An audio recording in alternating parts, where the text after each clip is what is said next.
এই গরুগুলো 3 দিন খাওয়া দিতে পারছি না। এই মুহূর্তে গরুগুলোও মরবে এবং আমরা মরবো, আমাদের পরিবার মরবে। দড়ি নিয়ে ঘুরছেন কেন? গলায় দড়ি দেওয়া ছাড়া আমাদের বিকল্প কোনো রাস্তা নেই। কুরবানি না করতে বলে মুসলমানরা জব্দ হয়ে যাবে, আপনার কি মনে হয়? জব্দ আমরাই হচ্ছি। আমাদের মরা ছাড়া কোনো উপায় নেই। শুধু আমি মরবো না, আমার সঙ্গে আমার পরিবার মরবে। গরু নিয়েই আমাদেরকে রাস্তায় গিয়ে আন্দোলন করতে হবে। আমরা ভোট দিয়ে এনেছি সরকারকে। 1.5 লাখ টাকা দেনা আছে এই গরুর উপরে, কিন্তু আমরা কি করব?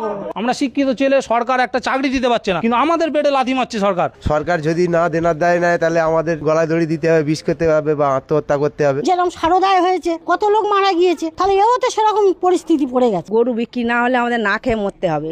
আমরা কি করব? নবান্ন নিয়ে যেতে হবে, তাহলে সেখানে গিয়ে সামনেই বেঁধে দেবো আমরা। তো হিন্দু লোক আমরা তো সরকারি চেয়ে আমরা খুবই খুশি, খুবই আনন্দিত, কিন্তু হঠাৎ আমাদের পেটে লাথি বললে আমরা কোথায় যাব? গরু যদি আমরা ছেড়ে দিই, সেটাও তো একটা লোকের ক্ষতি করবে, সে তো আমার সে দায়ী করবে।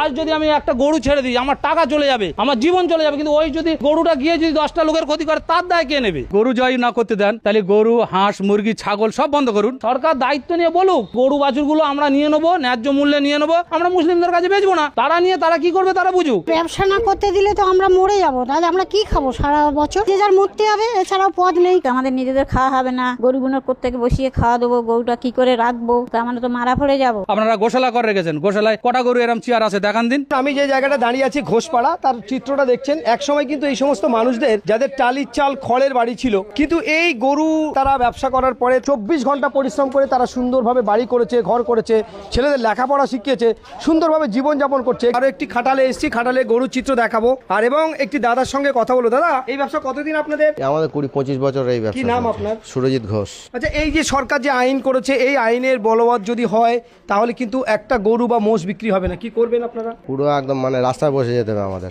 কারণ আমরা অলরেডি ইনভেস্ট করে দিয়েছি। অলরেডি আমরা যেসব গরু দুধ দেয় না তাদেরকে বসিয়ে আমরা খাইয়ে তৈরি করি, এই ঈদের সময় বিক্রি হয়। কিন্তু অলরেডি হঠাৎ করে এমন সিদ্ধান্ত নিয়ে আমরা তো মানে একদম পুরো ফেঁসে যাবো আমরা। আমাদের প্রচুর টাকা।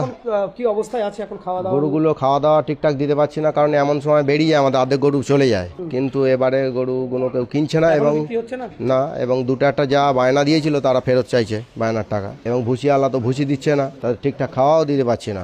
যদি না বিক্রি হয়, খাওয়া না দিতে পারেন, কি করবেন গরুগুলো? গরুগুলোকে খাওয়া না দিতে পারলে কি করবে সেটা সরকার বলুক। তারা তো আইন করে ফট করে বন্ধ করে দিল এইভাবে, কিন্তু আমরা তো পুরো রাস্তায় বসে গেলাম, কিন্তু আমরা কিভাবে খাওয়া দেবো আমরা তো নিজেও বুঝতে পারছি না। আর প্রচুর টাকা দেনা আছে, আমরা মানে ভুসির দোকানে বাকি আছে, প্লাস বিভিন্ন সংস্থা থেকে আমাদের লোন নেওয়া আছে। লোন নিয়ে আমরা এই ব্যবসাটা করি এবং এই ঈদ করেই আমরা সব পেমেন্ট করে দিই, কিন্তু এবারে সেটা হয়নি এবং বিক্রিও করতে পারছি না। সরকারের কাছে কি দাবি করছেন? সরকারের যে দাবি, সরকার বিকল্প কোনো রাস্তার কথা বলে দিক, যে এই কারবারটা বন্ধ হয়ে গিয়ে আমরা কি করব।